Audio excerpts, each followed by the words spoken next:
Broken Trust. Once upon a time, in the country home of Mr. and Mrs. Berryhill, there lived a cat named Whiskers and a dog named Wolf. The two did not get along. They had their reasons. Wolf's goofy personality and sloppy personal hygiene annoyed the cat. Whiskers' snooty attitude and finicky habits alienated the dog. Some time ago, Wolf got so excited he chased Whiskers up a tree. She'd never forgiven him. A couple of times Whiskers' sharp little claws had come out. Ever since, Wolf had avoided her. Plus, it was common knowledge that cats and dogs did not get along. Both Whiskers and Wolf had heard from their mothers and fathers all the horror stories of the generations-old enmity between cats and dogs. One day, Wolf made the terrible mistake of accidentally stepping on Whiskers' tail. Whiskers lashed out, swiping the dog across the face. Stinging with pain, Wolf snarled and snapped at the cat, who leaped toward the dining room table to escape. She didn't quite make it. Her claws sank into the tablecloth, and as she fell back, she pulled the entire table full of dishes, just set for dinner, onto the floor, where they broke with a loud crash. That's when Mrs. Berryhill came running into the room, her toddler in her arms. "Oh, no! What a mess!" she cried. The toddler, Billy, began to wail, a horrible, ear-splitting sound. Next, 7-year-old Kylie dashed in. "What happened?" she cried. Finally, Mr. Berryhill burst into the room, his face red with anger. "That's it," he yelled, as Wolf and Whiskers scurried out of the room. "If you two don't learn to get along, I'm going to get rid of you. All of you."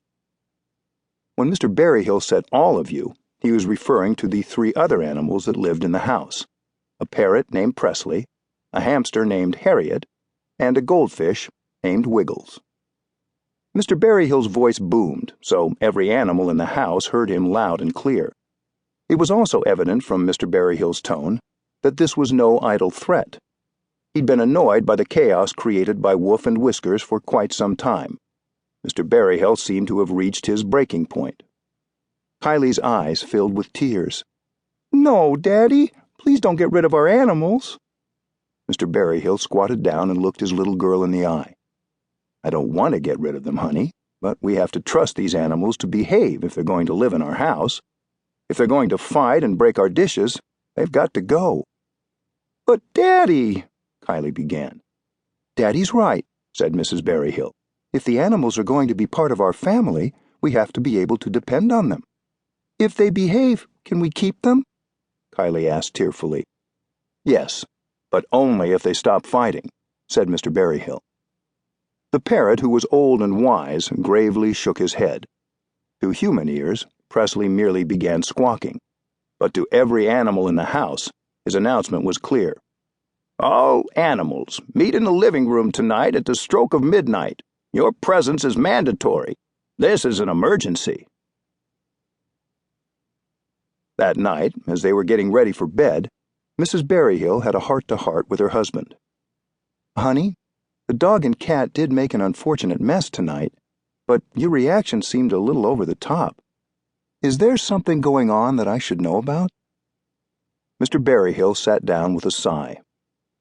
"Things aren't going as well at work as I had hoped. I had a meeting with my boss today, and he said he wasn't sure if I was in the right position." "What did he mean by that?" "He said he was disappointed that I didn't seem to have the skills to get things done on my own. Said he didn't have time to do his job and mine." "That must have really bothered you," Mrs. Berryhill said. "No kidding," he replied. "My position has a lot of new responsibilities, and I've been working my tail off. It annoys me that he expects me to be up to speed overnight. I wish he'd spend a little time helping me identify people who can coach me if he doesn't have the time." "Can you talk to him about that?" asked Mrs. Berryhill. Mr. Berryhill shook his head. "It won't be easy. He says his door is always open, but to get a meeting with him is a major project in itself." "Sounds like you and your boss have trust issues, just like we have with our cat and dog," she added with a smile. "Yeah, stress at work, chaos at home. I'm between a rock and a hard place," he said with a laugh. "Thanks for listening, honey. I certainly need this weekend to decompress."